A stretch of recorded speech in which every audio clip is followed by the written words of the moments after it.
बांटते रहते, जो गम लेकर देते हैं खुशियाँ, दरिया दिन तुम्हें कहते हैं। Low battery, please charge.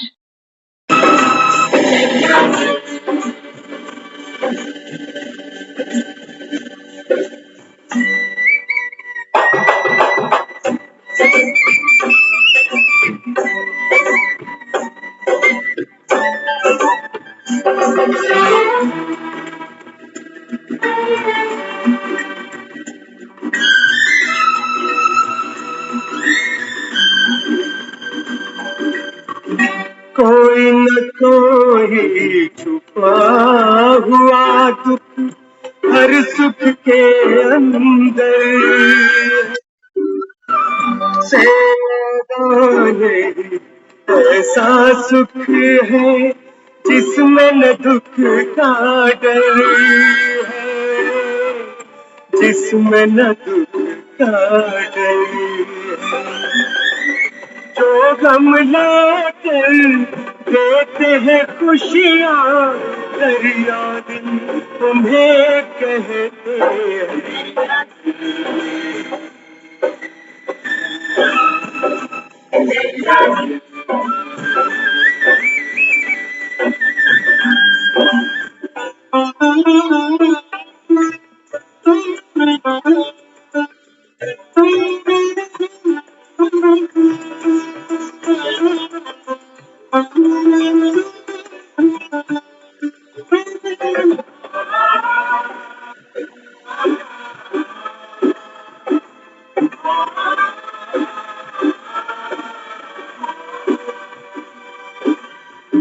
सागर अपने सर पर कब एहसान किसी का लेता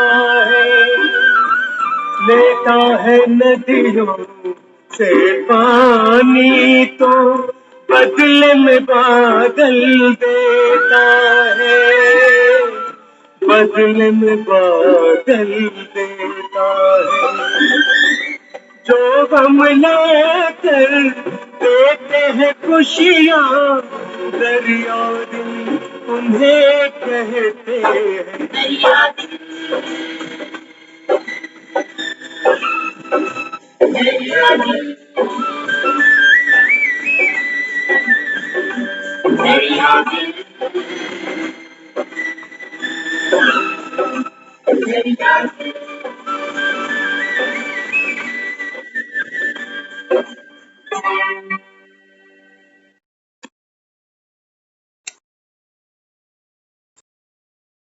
ओम शांति। ओम शांति दीदी। ओम शांति। बाबा भी हमें समझाता है, बच्चे जो गम लेकर देते हैं खुशियाँ, दरिया दिल उन्हें कहते हैं। वो दरिया दिल नहीं है जो किसी ने खुशी दी तो हमने भी बदले में उसको खुशी दे दी, वो दरिया दिल नहीं बाबा। दरिया जिसके बीच में कहते हैं ना, नेकी कर और दरिया में डाल, गिन नहीं कि मैंने कितनी बार कर। बाबा कहता है बच्चे ये तुम्हारा समय है ये दरिया भरने का। इसके बाद बाबा कहता है फिर ये दरिया नहीं भर सकते। तो आज की जो मुरली है, विश्व कल्याणकारी बन सेवा पर रहो तो सेवा का फल और बल मिलता रहेगा। बाबा कहता है जितना आप दरिया दिल बनते हो ना, ये दरिया और बढ़ता चला जाता, सिकुड़ता नहीं है। ये देने से बाबा कहता है बढ़ता है। अभी सुना ना गीत के बोल, सागर नदियों से पानी लेता है, दिख रहा है कि नदियां सागर में जा रही है, लेकिन बदले में क्या करता है, बादल बन के बरस भी जाता है। तो यहाँ बाबा हमको समझाता है कि बच्चे अब ये आपका जो अंतिम जन्म है, कलयुग की अति पर खड़े हो, अंत बाबा कहता है सामने है। इस समय बाबा कहता है बच्चे दरिया दिल बनो। नोट बांटने को तो वो नहीं कह रहा, क्योंकि यहाँ पता है उसको कि कलयुग में तो कितनी ऐसी जनता है अभी जिनके पास ना खाने की रोटी है, हाँ, न तन पे कपड़ा है, न सर पे छत है। आज की मुरली में था ना, बाबा कहता है कि गरीब जो है, बाबा कहता है गरीब निवास में हूँ, बाबा कहता है दुनिया में भी रीत है कि दान गरीबों को दिया जाता है, साहूकारों को कोई दान नहीं करता। तो बाबा कहता है साहूकार आते भी नहीं है यहाँ ज्ञान लेने के। कहते हैं हमारे पास तो धन है, माया है, पद है, प्रतिष्ठा है, सारा सुख है, हमको नहीं चाहिए तुम्हारा ज्ञान। इसलिए बाबा कहता है बच्चे ये ज्ञान का मक्खन, ये कोटों में कोई तो कोई में भी कोई, उनमें बाबा कहता है आप बच्चे हो।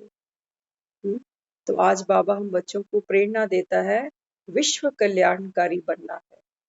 बाबा कहता है बच्चे जब विश्व कल्याणकारी बनकर सेवा करते हो तो सेवा का फल वो नहीं होता हम सोचते हैं कि आज हमने कर दी, कल को कोई हमारी भी करेगा, इस जन्म में नहीं तो चलो अगले जन्म। ये बीज बोना नहीं है। बाबा कहता है ये तो तुमने धंधा किया, बिजनेस कर लिया, लेन देन, आज मैंने की कल तुम करो। बाबा कहता है तुमने जमा क्या किया, ये तो कमाया और खा लिया, जमा क्या किया। तो बाबा हमको समझाता है कि बच्चे सेवा करते समय आपकी भाव और भावना कैसी हो। भाव क्या हो, खुशी का भाव हो कि ये मेरा सौभाग्य कि मुझे सेवा मिली।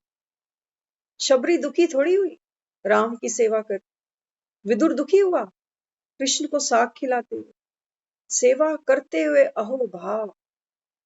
बाबा कहता है ये है सेवा का फल जो तुमको खुशी मिल रही है। और बाबा कहता है बल वो है सेवा जिस भावना से आपने करी ना, क्योंकि भाव से ही भावना बन गई। भाव क्या था, प्रेम, खुशी। और बाबा कहता है प्रेम और खुशी तो कभी थकते नहीं है। प्रेम और खुशी बाबा कहता है कभी थकते नहीं, जितना बांटो उतना बढ़ता चला जाता है। तो सेवा का फल भी मिल गया और सेवा करने का बल भी मिल गया। तो यहाँ बाबा हमको समझाता है बच्चे सारे कल्प का भाग्य बनाने का समय अब है ना, अब है। बाबा कहता है ज्ञान में आने से पहले तुमने जो भी किया होगा, बाबा कहता है सब विक्रम, क्योंकि कहाँ बैठे थे, विक्रम संवत पर बैठे थे, उल्टे चल रहे थे, देह के भान में थे, देहधारियों के लिए किया। बाबा कहता है सब क्या किया, विक्रम कमाया। बाबा अभी बाबा कहता है ये कल्प का भाग्य कमाने का, क्योंकि अभी हम कहाँ बैठे हैं, संगम युग पर। ये संगम के बाद बाबा कहता है नया चक्र शुरू हो रहा है सृष्टि का, फिर से सत्युग आने वाला। बाबा कहता है सारे कल्प का भाग्य अभी बना सकते हो। अभी इसी समय का गायन है जब दुनिया कहती है जब भगवान भाग्य बांट रहा था तो मैं कहाँ सोई पड़ी थी। बाबा कहता है बच्चे माया का जबरदस्त पहरा है, कृष्ण का जन्म ऐसे ही नहीं हो जाता कारागृह के अंदर, उस काल कोठरी से उसको बाहर निकलना पड़ता।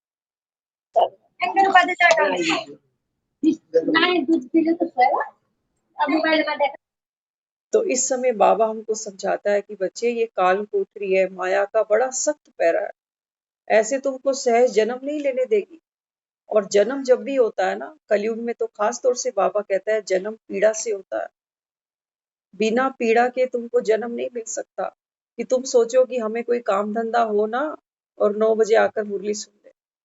बाबा कहते हैं नहीं, आत्मा बंधन में है, शरीर का भी बंधन है, पुराने लेन देन भी है, हिसाब किताब तो चुकतू करने हैं ना। बाबा कहते हैं लेकिन ये ज्ञान सुनो। तो बाबा कहता है बच्चे ये भाग्य बनाने का समय अब है ना। तो भाग्य बनाने का समय कितना है, कितना समय मिला। बाबा कहता है कहाँ बैठे हो, कलयुग में 100 साल की उम्र भी कहते हैं कोई विरले, और 100 साल कोई जी भी रहा है तो नरक ही भोग रहा है, नरक भोग रहा है, कोई सुखी थोड़ी है 100 साल में। घर के ही कहते हैं पता नहीं भगवान ही भूल गया इसको। एक हमारे फैमिली में पुराना एक ऐसा केस था, उनकी एज भी कोई काउंट नहीं कर पा रहा था कि इतने साल तो हमें ही हो गए, अभी तक ये है और हम इसको तब से देखते आ रहे हैं। तो सारे बैठ के ना हंसते थे कई बार, कहते हैं भगवान लगता है लिस्ट में इसको भूल ही गया, पता नहीं इसका नंबर लगेगा भी कि नहीं लगेगा। तो जब वो गई दुनिया से तो सबके मुख बंद हो गए, उसकी लिस्ट से किसी का नंबर निकलता नहीं है, हम सबके नंबर चढ़े पड़े हैं उसकी लिस्ट में। तो यहाँ बाबा हमें कहता है कि बच्चे ये भाग्य बनाने का समय कितना है, कितना थोड़ा सा, 100 साल की उम्र भी किसी की नहीं। 50-60, और वो भी देखो शरीर की बीमारियां जीने देती हैं हमको। छोटे छोटे बच्चे बेचारे। बाबा कहता है कि बच्चे समय कितना है, समय तो बहुत कम है। बाबा कहता है 24 घंटे मिलते हैं ना हम सबको, एक बार देखना ये 24 घंटे हम सारा दिन करते क्या, देखना एक बार। यही 4 दीवारियां हमको मिली है, ये हमारा, बाबा कहता है ये तुम्हारा कर्म क्षेत्र है। आज की मुरली में बाबा कहता है बच्चे ये तुम्हारा कुरुक्षेत्र है। इस कुरुक्षेत्र में क्या करती है सेना? सो जाती है घोड़े बेचकर। क्या करती है? बच्चे पालती है, घर चलाती है, क्या करती है बाबा? कितना समय मिला तुमको भाग्य बनाने का? और बाबा कहता है समय, कितना समय गवाते हो? 24 घंटे में बाबा कहता है चेक करो भाग्य बनाने का समय कितना है और भाग्य प्राप्ति का समय कितना। प्राप्ति के लिए बाबा कहता है 21 जन्म। 21 जन्म के भी हम तो कहते हैं बल्कि 84 जन्म ही मान के चलो, क्योंकि अभी जो ये बीज में भरेंगे शक्ति गुण, ये अंतिम जनक तक काम आएगी, आएगी ना काम। तभी तो आज बाबा का गुण ज्ञान हम सुनने के लिए बैठे। अगर ये संस्कार अंदर नहीं होता तो यहाँ कौन बैठता? कोई नहीं बैठता। दुनिया भी तो कमा रही है, दुनिया भी परिवार देख रही है, लेकिन क्यों वो कहता है कि कोटों में कोई तो कोई में भी कोई आत्माएं ये ज्ञान सुनेंगी। तो हम कितने भाग्यवान हैं कि उन कोटों में कोई में हमारा भी चयन किया गया। लेकिन बाबा कहता है बच्चे माया बड़ी बलवान है। कब बाबा कहता है तुमको वो नींद सुला देगी, तुमको पता भी नहीं चलेगा। कभी मोह की नींद, कभी लोभ की नींद, कभी अहंकार की नींद, कभी देहभान की नींद, कभी कोई बीमारी आई, कभी कोई कोर्ट केस आया, कभी किसी से झगड़ा हो गया। बाबा कहता है माया तो तुमको कहता भी तो कहते हैं कि शिव ने पार्वती को कथा सुनाई और पार्वती बीच में सो गई। वो सोना यही है, अज्ञान में फिर से चले जाना। तो बाबा हमको कहता है कि बच्चे यह स्मृति में रहता है, क्योंकि जितना समय इमर्ज रहेगा उतना समय खुशी रहेगी, और मर्ज होगा तो खुशी नहीं रहेगी। बाबा कहता है कि आपको ये स्मृति रहती है सारा दिन में कि यही समय है मुझे भाग्य बनाने का जो मिला है। अगर ये स्मृति आपको रहेगी, बाबा कहता है खुशी रहेगी, जोश रहेगा, उमंग रहेगा, उत्साह रहेगा। और अगर ये स्मृति तुमको भूल गई, समय का ज्ञान तुमको अगर भूल गया, बाबा कहता है खुशी गायब, फिर से कलयुग में। फिर बाबा कहता है माया ने तुमको कलयुग में खींच लिया। तो कलयुग में दुनिया क्या कर रही है? कमा खा रही है, बच्चे पैदा कर रही है, बच्चे देख रही है, उन्हीं की देखभाल कर रही है। उनको देखते देखते बाबा कहता है मृत्यु सामने आकर खड़ी हो जाएगी। इसलिए बाबा कहता है बच्चे ज्ञानी बनो, योगी बनो, हर कर्म करते बाबा कहता है मुझे याद रखना। होता तो उल्टा है। बाबा कहता है जब कर्म करते हो तो सबसे पहले बाप को ही भूल जाते हो, क्योंकि सीता को जब सोने के मृग दिखते हैं तो राम तो बहुत दूर चला जाता है। इसलिए बाबा हमको समझाते हैं काम काज में जाने से याद रहता है, या काम करने के समय काम का ही नशा रहता है कि मैं फलाना हूँ। काम करते हैं ना, तो रोटियां बनाई, बच्चों की देख रेख की, बाबा कहता है वही मस्त हो जाते। वहां तो बाबा कहता है लौकिक माँ बनकर बैठ जाते हो, बस ये भूल ही जाते हो कि मैं बाबा का बच्चा भी तो हूँ, और ये श्रेष्ठ भाग्य तो मुझे केवल अभी मिला है कि मैं भगवान का बच्चा हूँ। बाबा कहता है फिर भूल जाएगा। इसलिए बाबा कहता है हर कर्म करते जब तुमको ये नहीं भूलता कि मैं फलाना हूँ। कभी भूलता है हमसे? कोई नींद में भी नाम पूछता है हमको याद रहता है, क्या पढ़े हुए हो याद रहता है कि हमने ये डिग्री ले रखी है, कहाँ रहते हैं वो हमको याद रहता है, कौन हमारा पिता है वो हमको रटा हुआ है, कौन पति है वो रटा पड़ा है, लेकिन वही एक भूला हुआ। तो बाबा कहता है ये फिर क्या है? ये माया ही तो है जो तुमको भुला देती है। हाँ, तो बाबा हमसे पूछता है बच्चे काम काज में जाने से तुमको याद रहता है कि मैं ईश्वरीय संतान हूँ, या काम काज का ही नशा रहता है कि मैं फलाना हूँ? चाहे क्लर्क हो या बिजनेसमैन हो, याद रहता है वह हद का काम ही याद रहता है। माताओं को खाना बनाते समय क्या याद रहता है? खाना तो सभी बनाते हैं ना हम। बाबा कहता है जब खाना बनाते हो तो किसकी याद रहती है? बच्चों की, परिवार की, किसकी याद रहती है? बाबा कहता है क्या याद रहता है जब खाना बनाते हो कि मैं खाना बनाने वाली हूँ। बाबा कहता है उस समय क्या याद रखो, मैं विश्व कल्याणकारी हूँ। याद रखना आज के बाद जब किचन में जाओ ना, आटा गूंदो, रोटी बनाओ, सब्जी बनाओ, कुकर कढ़ाई चढ़ाओ, उस समय ये नहीं देखना कि मैं गृहिणी हूँ, मेरा फर्ज है ये बनाना।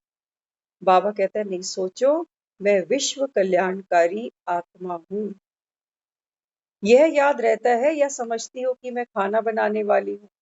कुछ भी करो लेकिन अपना ऑक्यूपेशन नहीं भूलो। बाबा कहता है अभी तुम ब्राह्मण बने हो ना, तो ब्राह्मण कौन है? ब्राह्मण तो बाबा कहता है विश्व कल्याणकारी आत्माएं हैं। तो बाबा कहता है हमेशा याद रखो कि मैं कौन हूँ। जैसे आपके यादगारों में दिखाया है ना कि पांडवों ने गुप्त वेश में नौकरी की। बाबा कहता है ये तुम्हारा ही यादगार है, अज्ञातवास पांडवों का। याद करो, 5 पांडव और 1 द्रौपदी अज्ञातवास में है। क्या कर रहे हैं? नौकरी कर रहे हैं एक राजा के पास। कोई घोड़ों को चराता है, कोई बैठकर शतरंज खेलता है, कोई रथ चला रहा है, और द्रौपदी क्या कर रही है? रानी का श्रृंगार करा रही, सरंधरी बनकर। हाँ, तो बाबा कहता है बच्चे ये तुम्हारा यादगार है, तुम भी तो पांडव हो ना अभी। तो बाबा कहता है कुछ भी कर रहे हो, कोई भी तुमको रोल मिला, बाबा कहता है तुम गुप्त पांडव हो। पांडवों ने भी अज्ञातवास में नौकरी की है, थे तो राजा। आज सुबह भाई ने एक बहुत अच्छा प्रश्न किया। ऐसा प्रश्न बहुत कम लोग करते हैं। उन्होंने प्रश्न किया कि हमने भागवत गीता पढ़ी है और भागवत में दिखाया गया है राजा भरत हुए हैं, और राजा भरत जो थे उनको दिखाया गया है कथा कहानियों के अंदर कि बहुत ही योग्य राजा था। और क्या किया? अपना राजपाट सब छोड़कर एक जंगल में आ गया, संन्यास ले लिया। लेकिन एक हिरण के मुंह में बंध गया। जब वो हिरण ने अपना शरीर छोड़ा या वहां से वो भाग गया, तो कहते हैं राजा ने जब प्राण त्यागे ना, तो उस हिरण के मुंह में अपने प्राण त्याग दिए। अगले जन्म में फिर हिरण बन गया। अब हिरण बन के उसको पिछले जन्म की सारी स्मृति है कि मैं पिछले जन्म में राजा था और मैंने हिरण को याद किया मरते समय, आज मैं खुद हिरण बना हुआ। तो फिर क्या किया? हिरण के झुंड से अलग रहने लगा, क्योंकि उसको पता था मुंह मुझे फिर से नीचे गिरा देगा। और दिखाया है हिरण बनने के बावजूद भी उसने तप किया और फिर से अपने राजपद को प्राप्त किया। तो भाई ने पूछा कि आप तो कहते हो कि मनुष्य जो है वो शरीर छोड़ने के बाद जानवर नहीं बन सकता, फिर ये कहानी भागवत में जो बताई गई क्या ये झूठ है? बहुत प्यारा प्रश्न है। हाँ, तो इसमें फिर क्या बताया गया? क्या ये कहानी झूठ है या भागवत झूठी है? तो बाबा हमको क्या समझाता है? बाबा कहता है बच्चे मैं तुमको शास्त्रों का सार समझाता हूँ। तो बाबा कहता है कि ये कहानी किसकी है? ये तुम्हारी कहानी है बाबा। अब देखो बाबा हमें रोज क्या कहता है कि बच्चे अंतमति सो गति। अंत समय बाबा कहता है तुम्हारी चेतना जिस ओर बहेगी, माना आत्मा जो संकल्प करेगी, जो विचार करेगी, अगला जन्म वहीं से शुरू होगा। अब ये राजा कौन था? वो कहता है कि ये राजा है राजा भरत। बहुत धैर्यवान राजा है, योगी राजा है, सत्संग सुनता है। तो सत्संग से प्रेरित होकर मन में विचार आया कि सब कुछ तो एक दिन खत्म ही होना है, तो क्यों ना मैं योग करूं और योग करके परमात्म पद को प्राप्त कर लूं, अमर पद को प्राप्त करूं। तो दिखाया है एक जंगल में आके रहने लगा, कंदमूल खाता है और कहीं एक गुफा में जाकर सो जाता। सब मोह लोभ लालच सब छोड़कर आया है, 5 विकारों से निवृत्ति लेकर आया। लेकिन ये 5 विकार इतना इजी छोड़ते नहीं है, क्योंकि पिछले जन्म के हमारे संस्कार। हाँ, तो क्या किया? देखा उसने जब जंगल में रहता है तो एक पुल है, पुल के ऊपर एक हिरनी है जो एक बच्चे को जन्म दे रही है। और संजोग से ऐसा सीन हुआ कि जन्म देते देते वो हिरनी जैसे ही बच्चे का जन्म हुआ वो स्वयं उस दरिया में गिर गई। वो छोटा सा बच्चा हिरन का, राजा के मन में रहम आया, दया आई, उस छोटे से बच्चे को उठा लिया, उसको कुछ ना कुछ करके उसकी पालना करी, उसको कहीं ना कहीं से लाकर दूध दिया। धीरे धीरे वो बच्चा बड़ा हुआ, अपनी टांगों पर खड़ा हुआ। अब राजा जब भी योग करने बैठता है तो हिरन को अपने साथ रखता है, ध्यान रखता है। उसकी बुद्धि इस बच्चे में अटकती जा रही है, कहीं भाग तो नहीं जाए, कहीं गिर तो नहीं जाए। जैसे हम छोटे बच्चे के साथ इंटेंगल हो जाते हैं, ठीक इसी प्रकार। अब एक दिन क्या हुआ, बच्चा बड़ा हो गया, देखा उसने सामने से हिरणों का झुंड आ रहा है, तो बच्चा खेलता खेलता उस झुंड में जा मिला और उस झुंड के साथ चला गया। अब राजा को तो यहाँ पर योग में दिल नहीं लगा, परेशान हुए उस बच्चे के पीछे, कहाँ चला गया, पता नहीं कुछ खाया पिया कि नहीं, हाँ पता नहीं कोई जंगली जानवर तो उसको नहीं खा गया। तो ये इतना वो राजा बेचैन हुआ, अंत का समय उसका आया और ये सोचते सोचते उसने अपना जप तप छोड़ा, अपनी साधना छोड़ी, अपना नियम छोड़ा, अपने प्रति जो दोस्त समय कंदमूल भी खाता था उससे भी गया। तो दिखाया गया कथा में, राजा ने हिरण के अभाव में अपने देह त्याग दी और अगला जन्म उसको हिरण का मिला। ये भागवत की कथा में कहानी। लेकिन बाबा हमको यहाँ क्या समझाता है, बाबा कहते हैं बच्चे अंतमति सुगत। हिरण कौन है? हिरण है वो कहता है तुम्हारी इच्छाएं जो भागती जाती हैं, हाथ तुम्हारे लगती नहीं। बाबा कहता है इन्हीं के मोह मरते तो तुम अंत में अपना शरीर छोड़ देते हो। और हिरण बन के आ गया, इसका मतलब क्या? हिरण के अंदर क्या है, मन क्या है हमारा, वो हिरण की तरह ही तो है। हिरण कितनी तेजी से दौड़ता है, ऐसे ही हमारा मन भी भागता। तो राजा का हिरण के शरीर में जन्म नहीं हुआ वास्तव में। यहाँ पर हमको ये समझना पड़ेगा कि फिर से जब राजा का जन्म हुआ तो कैसा जन्म मिला उसको? ऐसा जन्म मिला हिरण के समान, चंचल चंचल बुद्धि, चंचल मन, भटकता हुआ, भागता हुआ। तो उसी बुद्धि में रहते जब उसको स्मृति आई, अब ये हमारी ही बात है, क्योंकि परमात्मा हमारा भी तो मन भटक रहा है ना हिरण के जैसे। हाँ, इच्छाएं अनंत है, हमको भगाए जा रहे। अब इस समय परमात्मा आकर हमको क्या कर रहा है, वो ज्ञान सुना, वो हमको स्मृति दिला रहा है कि तुम पिछले जन्म में राजा थे सतयुग में, अब देखो तुम भटकते भटकते हिरण बन बैठे, क्योंकि इच्छाओं ने तुमको दुखी किया। इच्छा के पीछे भागते भागते तुम्हारा मन जैसे हिरण बन गया, बैठता है कहीं चैन से। यहाँ बैठा है क्लास में, अभी सोच रहा है कि मैं मुरली सुन रहा हूँ, लेकिन देखो चेक करो कहाँ है पीछे, ये कहीं और है। अभी शायद रसोई में चला गया या शायद फोन की घंटी में चला गया। ये मन हिरण के समान है। ये है हमारा जन्म, जिसको बाबा कहता है अंतमति सुगति। अभी जो दुनिया मर रही है ना, ये सारी हिरण के वियोग में ही मर रही है, समझो। कोई एक राजा की बात नहीं है, क्योंकि हर इच्छा में हमारी जान अटकी हुई है। हिरण में जान अटकने की बात नहीं, बाबा कहता है हर इच्छा में तेरी जान अटकी पड़ी है। बाबा कहता है अंतमति फिर सुगति। ये है सच्ची भागवत। बाबा कहता है इसको पहचानो। कौन सा राजा भरत? बाबा कहता है तुम ही बैठे हो, कहानियां तुमने बहुत सुनी, अब बाबा कहता है अपनी बात सुनो। तो राजा भरत कौन है यहाँ पर? वो हम ही बैठे हो। तो ये हिरण क्या करता? ये हिरण हमको सारा जीवन भगाता रहता, कभी ये इच्छा एक खत्म नहीं होती, फिर दूसरी इच्छा। तो अंत समय बाबा कहता है बच्चे अंतमति सोगति। हाँ, तो भाई ने आज ये प्रश्न पूछा था और बहुत सुंदर उनका प्रश्न था।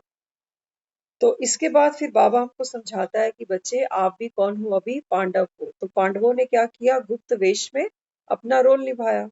ऐसे ही बाबा कहता है बच्चे आप कोई भी कर्म करो, बाबा कहता है तुमको ये भूले नहीं कि हम कौन है। ये नशा रहे कि मैं विश्व कल्याणकारी आत्मा हूँ। इस स्मृति से सदा ही समर्थ रहेंगे और सदा सेवा भाव होने के कारण सेवा का फल और बल मिलता रहे। आप देखो, हमने तो ऐसे बहुत से लोग देखे हैं जो घर में कुछ खास काम नहीं करते, घर में वो काम नहीं करते, लेकिन जब किसी के घर जाते हैं ना, तो कहते हैं आप हटो हटो हटो, हम कर लेंगे। अब ये सेवा का भाव बोलेंगे इसको या क्या कहें? हाँ, तो बाबा आपको कहता है कि बच्चे, जो सेवा आप निस्वार्थ भाव से करते हो, ये दिखाने के लिए नहीं कि लोग हमारी प्रशंसा करें कि देखो हमने ये काम करके दिया। बाबा कहता है सेवा भी तुम्हारी गुप्त हो, कोई सुने ही नहीं। एक बार हमने सुख सागर में पढ़ा था, एक गांव का सीन दिखाया हुआ था। गांव में एक कन्या है जिसको कुछ दूसरे गांव के लोग देखने आए हुए हैं। कन्या देखने जाते थे ना पहले, हाँ, तो दूसरे गांव से कुछ लोग आए हैं कन्या को देखने के लिए। अब जब दरवाजे पर आए तो कन्या से पूछा आपके माता पिता? तो कहने लगी आप भीतर आइए, बैठिए, अभी मेरे मम्मी पापा बाहर हैं, अभी आने वाले। हाँ, तो वो बैठ गए, उनको उसने पानी दिया और घर जाकर फिर रसोई में जाकर के धान कूटने लगे। घर में खाने को कुछ नहीं था तो धान कूटने लगे। तो धान कूटते कूटते क्या था, चूड़ियां थी हाथ में उसकी, तो चूड़ियां छन छन छन बजती थी। तो उस बच्ची ने सोचा कि ये जो बाहर मेहमान बैठे हैं ये क्या सोचेंगे कि इनके पास एक वक्त खाने को भी नहीं है, जो ये स्पेशल अभी धान कूटने बैठी है। तो उसने ये चूड़ियां अपने हाथों से निकाल और खामोशी से वो धान पीसा उस कि किसी को पता ना चले कि मैं यहाँ पर धान पीस। इतने में उसके माता पिता आए और फिर उन्होंने बोला कि यही हमारी कन्या है जिसको आप देखने आए हो। उन्होंने बोला हमने तो लड़की भी देखी और लड़की का गुण भी देखा। तो बाबा हमें क्या कहता है, सेवा हो लेकिन चूड़ियां उतार के, खनकना नहीं बीच बीच कि मैंने ये काम कर दिया। बाबा कहते हैं जो खनकते हैं ना, बाबा कहते हैं उनको कोई नंबर नहीं देता। बाबा कहते हैं निस्वार्थ जो आप सेवा करते हो बगैर चूड़ी खनकाए कि मैंने कर दिया, मैं नहीं होता तो कौन करता, नंबर कट जाते हैं बाबा। तो इसलिए बाबा हमको समझाता है सेवा का भाव कैसा हो, निस्वार्थ हो। तो बाबा कहता है सेवा का आपको फल भी मिलेगा और बल भी मिलेगा।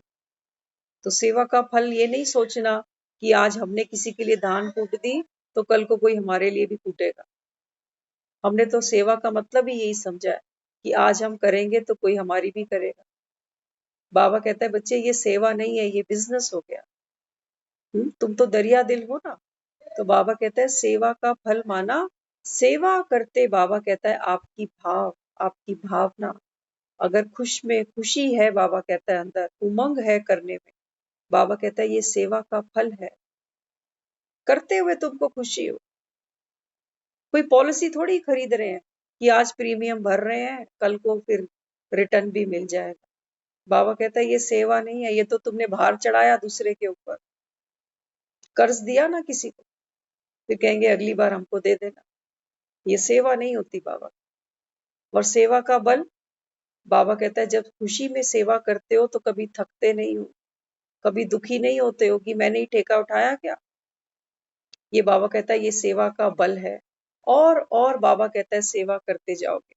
कुछ दिन पहले की बात है, हम ऑफिस में ही थे तो बात चल रही थी, क्योंकि बहुत से ऐसे लोग हैं जो गांव के कल्चर से बिलोंग करते हैं।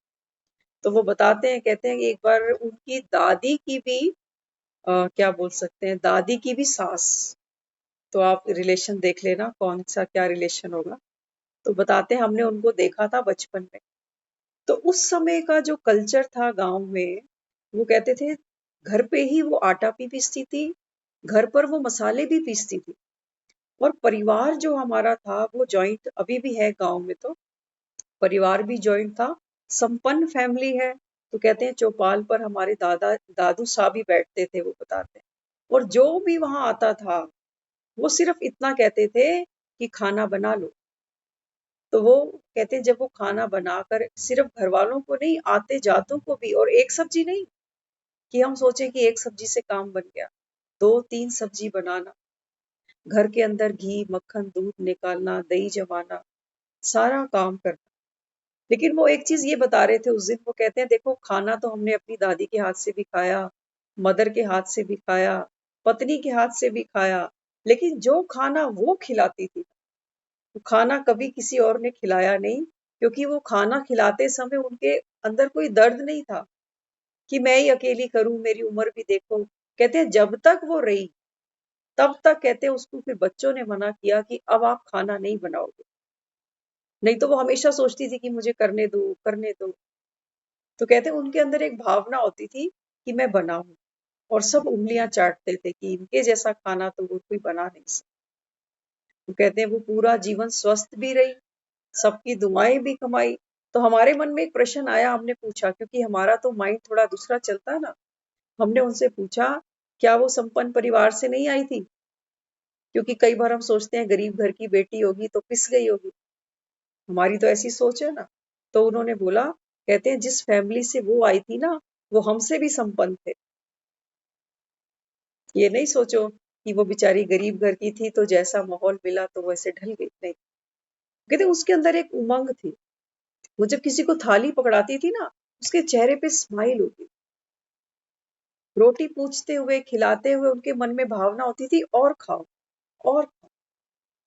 तो उस दिन जब हमको ये चीज, क्योंकि हम जब कोई बाबा कहता है ना कि बच्चे होली हंस बनो, कभी नहीं भी देखा कोई बात नहीं, लेकिन किसी आत्मा की कोई विशेषता तो सामने आ रही है, तो बाबा कहता है उठा लो फिर। तो बाबा कहता है क्या ये आपके अंदर क्वालिटी है? हमारे अंदर नहीं है ये क्वालिटी। हम तो जैसे कहते हैं ना, चट्टी मुकाना, कि दाल को सीटी दे और जल्दी से कुकर अंदर कर और सो, सुबह फिर जल्दी उठना है। अरे कौन सी महाभारत हमको लड़नी है? आज हमारे सारे काम बिजली से हो रहे हैं। ना तो हमको चक्की पर आटा पीसना है, ना हमको मसाले पीसने हैं, सब कुछ रेडी आ रहा है। एमडीएच के मसाले खाओ चाहे वह एवरेस्ट के खा लो। लेकिन आज हमारे शरीरों में तो वो ताकत नहीं है, हम मानते हैं, लेकिन आज हमारे मन में भी वो ताकत नहीं बची, वो उमंग नहीं बचा हमारे। तो यहाँ बाबा हमको समझाता है, बच्चे सेवा का भाव अगर होगा तो सोचो फल भी मिला और बल भी मिला, तो डबल फायदा हुआ ना। हाँ, बाबा कहता है ये है सेवा की डबल कमाई। कल भी मिलने, बाबा कहता है इस स्मृति से स्वतः ही समर्थ रहेंगे और सदा सेवा भाव होने के कारण सेवा का फल और बल मिलता रहेगा। फल भी मिल जाए और बल भी, तो डबल फायदा हुआ ना। ऐसे नहीं कि कपड़े धुलाई कर रहे हैं तो सोचे कि हम तो कपड़े धोने वाले हैं। बाबा माताओं की बात करता है। बाबा कहता है रोटी सब बनाते समय ये नहीं सोचो कि मैं तो रोटी बनाने वाली हूँ, या कपड़े धोते समय मैं सफाई करने वाली, धुलाई करने वाली। बाबा कहता है उस समय तुमको स्मृति रहे, मैं विश्व कल्याणकारी आत्मा हूँ। तो बाबा कहता है जब विश्व कल्याणकारी आत्मा का संकल्प करेंगे, तब आपकी यह भावना अनेक आत्माओं को फल देगी। बहुत ध्यान से सुनना, एक बहुत मेन पॉइंट है जिसका हम मतलब कुछ और समझते हैं।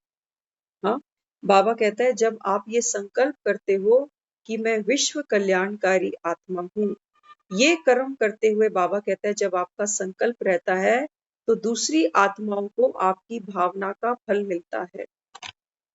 गाया हुआ है ना कि भावना का फल मिलता है। भक्ति में भी कहते हैं ना, भावना का फल है। भगवान कोई खाने का भूखा थोड़ी है, हम सब कहते हैं।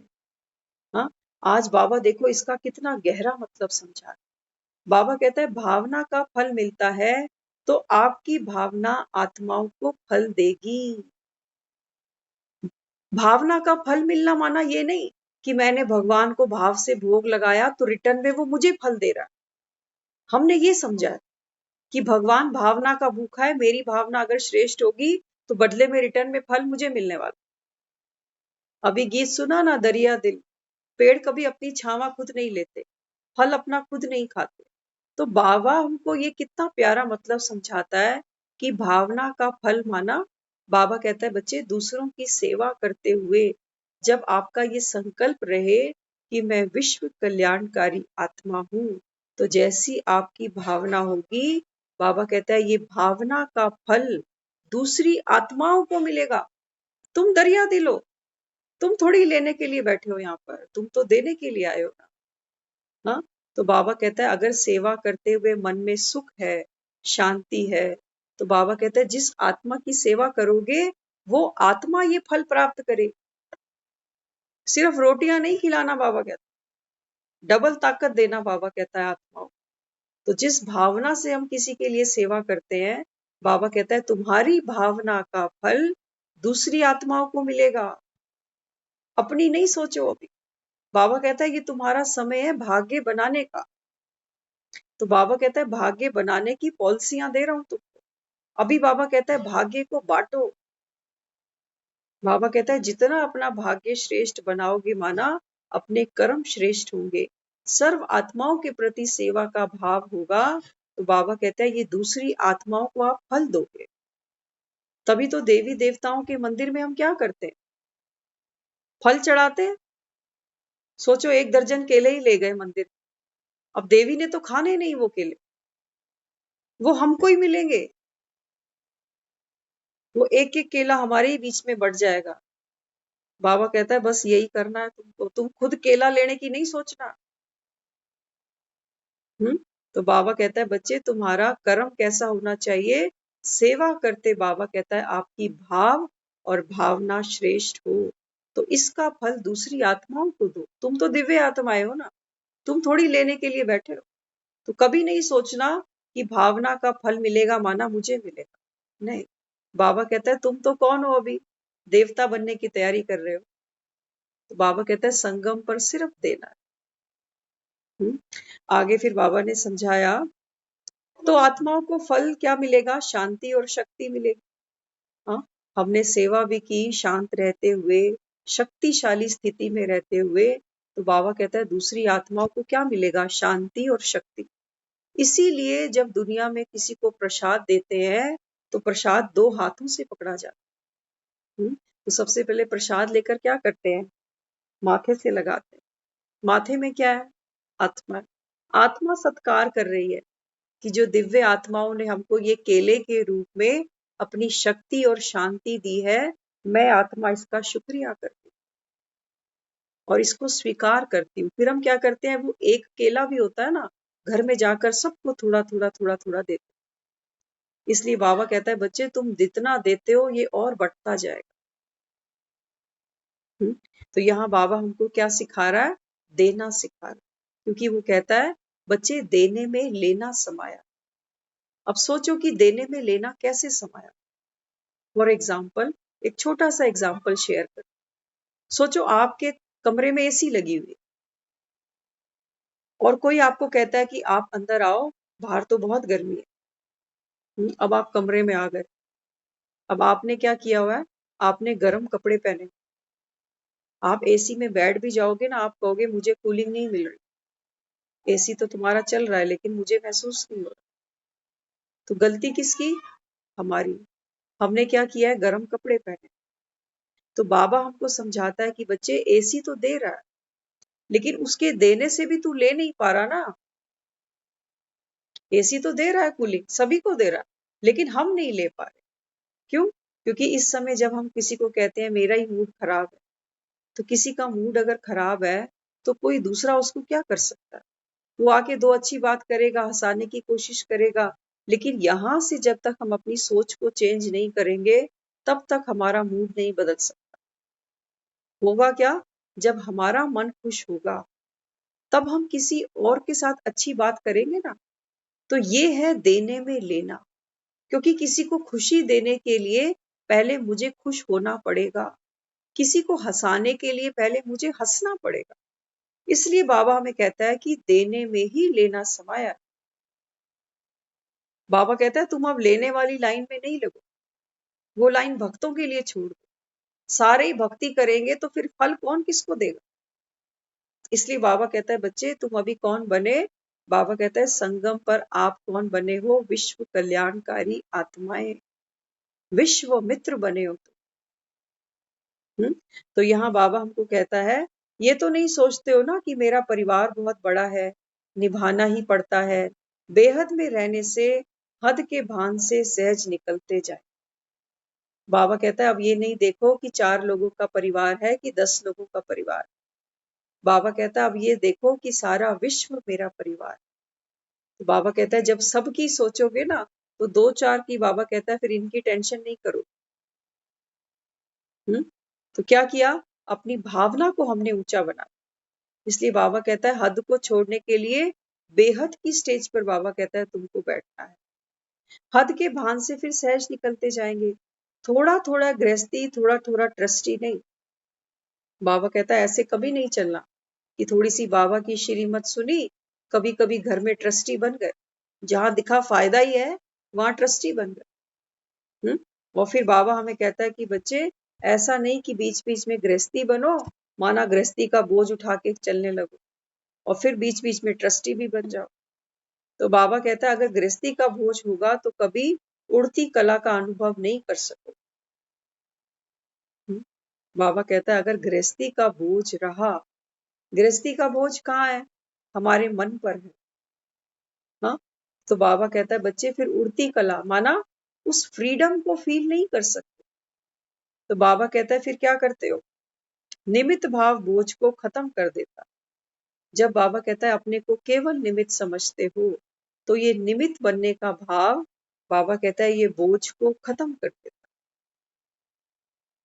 लेकिन जब अपना समझते हो, तब बाबा कहता है फिर ये सर पर बाबा कहता है ये बिना मतलब कि आप टोकरियां ढूंढते हो, आपके बिना बाबा कहता है दुनिया चल जाएगी, टेंशन मत लो। वो हिरनी दिखाई ना, पैदा करते ही बच्चा बेचारी दरिया में गिर गई, तो बच्चा पल गया ना उसका, वो तो हिरन का बच्चा था। बाबा कहता है सृष्टि का करण करावनहार मैं बैठा हूं, तुम थोड़ी हो, तुम क्यों चिंता करते हो? इसलिए बाबा हमको समझाते हैं निमित्त भाव बोझ को खत्म कर देता है, मेरी जिम्मेवारी है, मुझे ही संभालना है, मुझे ही सोचना है, तो ये तो बोझ है। बाबा कहता है बच्चे ये बोझ है, जिम्मेवारी बाप की है, बाप ने आपको ट्रस्टी बनाया है। बाबा कहता है सिर्फ ट्रस्टी बनकर बैठना यहाँ पर। मेरा है तो बोझ आपका है, बाप ने ट्रस्टी बनाया। बाबा कहता है अगर बाप को समझते हो कि सब कुछ बाप ही करने कराने वाला है, तो बोझ फिर बाप का है। अगर मेरा समझते हो, बाबा कहते हैं बोझ तुम्हारा। अगर बाप का समझते हो कि बाप की जिम्मेवारी, बाबा कहता है फिर बोझ मेरा। इसमें भी कई बच्चे चालाकी करते हैं। वो दिखाया ना, सुदामा को जब दिखाया था कृष्ण के पास गया मिलने के लिए, तो दिखाते हैं 3 मुट्ठी चावल लेके गया, लेकिन दिखाते हैं छुपा रहा है। वो तो बेचारा लज्जा से छुपा रहा था कि देखो मैं क्या लेकर आया हूं इतने बड़े राजा के पास। हाँ, तो बाबा कहता है बच्चे यही तुम्हारी हालात है अभी। बाबा कहता है ये बीच में जो कचरा है ना तुम्हारा, विकारों का, जिम्मेवारियों का, इच्छाओं का, बाबा कहता है ये छुपाते हो मुझसे। तो बाबा कहता है फिर ये बोझ है तुम पर। तो क्या किया फिर उसने? सुदामा से वो सारी पोटली खींची, सारे फक्के मार डाले, एक फक्का छोड़ दिया। कहते हैं सारे त्रिलोक इसको दे दोगे तो खुद कहां बैठोगे? तो यहाँ बाबा हमको क्या समझाता है? बच्चे इसमें भी चालाकी करते हैं, कहेंगे तेरा और बनाएंगे मेरा। क्या कहते हो? बाबा कहते हैं बच्चे इतने चालाक हैं, कहते तो हैं कि बाबा ही करण करावनहार है, वही जिम्मेवार है, लेकिन हम निमित्त हैं। तो बाबा कहता है कहने को तो ये कहते हो, लेकिन अंदर अंदर बाबा कहता है बोझ खुद उठाते हो। तभी तो बाबा कहता है तुमको खुशी नहीं रहती, क्योंकि बाबा कहता है जिसके हाथों में बोझ होगा, कंधों पे बोझ होगा, सर पे बोझ होगा, बाबा कहता है वो हंसेगा कैसे? वो हंसेगा कैसे? हाँ, तो इसलिए बाबा कहते हैं कि बच्चे कभी भी किसी भी कार्य में अगर बोझ महसूस होता है, चेक करना। बाबा कहते हैं कोई भी काम करते हुए, बाबा कहता है अगर मन में बोझ महसूस करते हो, हाँ, तो बाबा कहता है ये निशानी किसकी है? कि बाप की बजाय ये बोझ अपना समझा हुआ है, तुमने खुद उठाया। बाबा कहता है बोझ। कोई भी काम हम करते हैं, अगर बाबा कहता है वो दुखी होकर किया, अशांत मन से किया, तो बाबा कहता है फिर ये क्या किया? ये बोझ बाबा कहता है तुमने उठाया। कर्म तो वो कहता है तुम्हें ही करना है, वो कर्म करने को नहीं कह रहा कि तुम्हारी जिम्मेवारी मैं उठाता हूँ, वो कह रहा है तुम्हारा बोझ मैं उठाता हूँ। तो दिखाया ना, जब पुल बांधा गया, राम सेतु बांधा गया, तो एक एक पत्थर पर वानरों ने राम राम राम लिखा। क्यों लिखा? वो कहता है कि बंदरों ने ये पत्थर उठाने हैं, उठाने तो तुमने ही है, ये कर्म के बंधन तो तुम्हारे ही हैं, लेकिन हर पत्थर पे राम लिखते जाना, हर जिम्मेवारी पे राम लिखते जाना, तो इन पत्थरों का बोझ भी मैं अपने ऊपर उठा लूं। लेकिन पत्थर तो वानरों ने उठाए हैं, क्योंकि हर आत्मा को अपने अपने कर्म बंधन तो चुप तो करने ही है ना। बाबा कहता है मैं पत्थर नहीं उठाऊंगा, करना तुमको है, लेकिन हाँ बोझ मुझको दे दो, खुद हल्के हो जाओ कि मैं केवल निमित्त हूँ। तो बाबा कहता है बच्चे ये गलती कभी नहीं करना कि कोई ऐसा जिम्मेवारी का पत्थर उठाओ जिस पे राम नहीं लिखा हो। बाबा कहता है वो तुमको अशांत भी करेगा, दुखी भी करेगा। इसलिए बाबा कहता है हर कारज करते, बाबा कहता है राम को दे दो, उसका फल भी राम को सौंप दो कि पता नहीं जो भी होगा, हम तो दरिया दिल बन बैठे। तो जो भी कर्म हम संगम पर करें, बाबा की याद में करें, हमको ये भी अहंकार ना हो कि देखो परमात्मा ने मुझको निमित्त बनाया। नहीं, अपने आप को केवल एक बंदर ही समझ के चलेंगे तो मस्त रहेंगे। तो बाबा कहता है बच्चे विश्व कल्याणकारी आत्मा हो, कर्म करते भी बाबा कहता है अपनी स्थिति को ऊंचा बनाना। जैसे बाबा ने पांडवों का एग्जाम्पल दिया कि अज्ञातवास में पांडव बैठे हैं, लेकिन कभी भूला नहीं है उनको कि हम शक्तिशाली पांडव हैं। तो बाबा कहता है बच्चे ये संगम पर आपका समय भी कैसा है, गुप्त बैठे हो, क्योंकि इस समय भगवान भी गुप्त है, उसका ये ज्ञान भी गुप्त है, सत्युग की तैयारी भी गुप्त है, और बाबा कहता है तुम आत्माएं भी जो पुरुषार्थ कर रही हो ये सब गुप्त है। क्योंकि सागर मंथन की कहानी अगर हमने सुनी हो तो उसमें यही दिखाया हुआ है कि क्या किया, मोहिनी रूप धरा, देवताओं को अमृत पान कराया और असुरों को केवल पुरुषार्थ करना पड़ा, अमृत नहीं मिला उनको। तो बाबा कहता है बच्चे ये बात है तुम्हारी। बाबा कहता है ये मुरली सुनते हो ना, इसको बाबा कहता है मथो, इसका मनन चिंतन करो तो बाबा कहता है तुमको अमृत मिले। और दुनिया, बाबा कहता है दुनिया भी मेहनत कर रही है, 24 घंटे देखो बेचारे कमा रहे हैं, ऊंचे ऊंचे मकान बना रहे हैं, बाबा कहता है सब यही छूटेगा। उन पर बाबा कहता है मैंने मोहिनी डाली हुई है, लेकिन तुम बाबा कहता है पुरुषार्थ करते चलो। ओम शांति।